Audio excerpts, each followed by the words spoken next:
Live right here on the early line on SportsGrid. This is not going to happen that many times this year, so when it does, you must appreciate it. The two premier, actually, you know what? After football season, we might be back together a lot. The two premier NBA handicappers on the network, that's Donnie Rightside and myself, Ben Stevens. DRS, an atrocious start to the year for both of the teams that face off tonight in Milwaukee. The Bucks are 1-6. The Jazz are also 1-6. Maybe we expected poor play out of Utah. Not the case for Doc Rivers and the Bucks. They are a 9.5-point favorite at home tonight. Who gets a desperately needed win in the state of Wisconsin? Yeah, that line, as you see on the graphic, was 9 early this morning. It's actually up to 9.5. Yeah. If you're just reading lines, that is a stone-cold line that there's for the Milwaukee Bucks, and rightfully so. Antetokounmpo will be back in the lineup. There's much more firepower on the Bucks side, but it's crazy that they sit there with one win on the season. That one win was opening night against the horrendous Philadelphia 76ers that didn't even have Paul George at that time. So I'm looking at it's not even a handicap where it's like X's and O's. Keontae George had a big night. Colin Sexton, forget about that side of it. This line is screaming. A terrible basketball team is favored by double digits. I'm going to ride the line in this one. I'll lay the 9.5. It was the first win of the year for Utah on Monday against the Chicago Bulls. They won that game outright in the Windy City, 135-126 as an underdog. In fact, they have only covered as a dog 3 times this year. Utah has been an underdog in all 7 of their games. In 2 of their 3 covers, total over. Milwaukee covered on opening night. They have lost 6 straight since. They have only covered once. It was against the Cavs earlier this week, losing that game by 2. It is a stone-cold Milwaukee Bucks line, and you are right, DRS. Yeah. Giannis is back. So how does Chicago respond, who's actually been off to a pretty solid start this year by Bulls' expectations, after gifting the Utah Jazz their first game or first win of the season? Tonight inside the United Center, we only have 3 games in the NBA tonight. The Bulls, an 8.5-point underdog against Anthony Edwards and the Timberwolves. Total at 227, down by a hook. What do you like? Yeah, all at 8 o'clock tonight, too. This line opened up at FanDuel -7, is now creeping up as high as -8.5 that we see now in a total, listed at 227. For me, just looking at the starting lineups, doesn't look bad for the Bulls. Giddey, White, Levine, Williams, and Vucevic. I am going to take this and take the points at home, saying, you know what, Chicago, you should be able to stay within double digits of a Timberwolves team that is more talented. I'll take the home team Chicago Bulls tonight with the points here.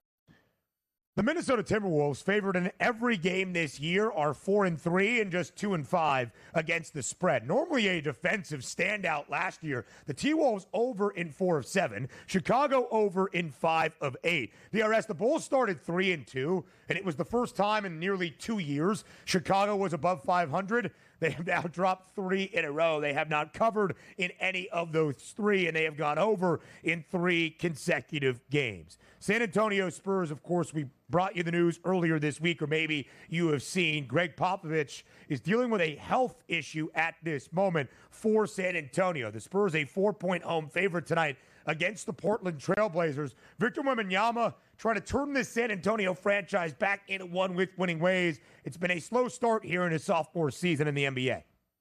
Yeah, kind of disappointing, too, because the Spurs are at home. This line opened up at the FanDuel Sportsbook here in New Jersey at 5.5. Now we're down to actually 4 as the live number in a total. That's listed at 218. So once again, it's not necessarily chasing lines per se, but we have the feel that San Antonio shouldn't really be a favorite in this game, and it's more of a toss-up. I'll go road team Portland Trailblazers and bet with, I should say, that line movement, dropping at about 1.5 right now.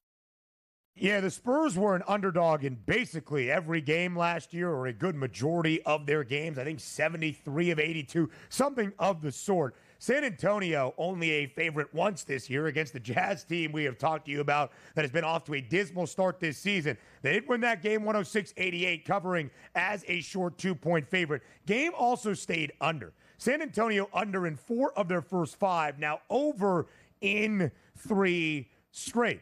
I still think San Antonio playing their best basketball, total stay under because of the defensive presence of Victor Wembanyama. Portland also 3-5 this year. They have been an underdog in every single game. They're 5-3 against the spread, so they have been decent in terms of their odds expectation. In fact, outside of their last game against New Orleans that they won outright. This the shortest number that the Portland Trailblazers have seen as an underdog. Every other game, a 6.5-point spread or greater. Of course, Scoot Henderson on one side for Portland, third overall pick. Now, 2 summers ago, Victor Wembanyama, the number 1 overall pick for San Antonio. And he has struggled this year a little bit, has Wemby. DRS, when you look at the season awards, of course, Victor Wembanyama, 20-1, 25-1 to win the NBA MVP award before the year got underway. He is now at 100-1 to win that MVP honor because it has not been the prolific start that many expected out of Wemby in his second year.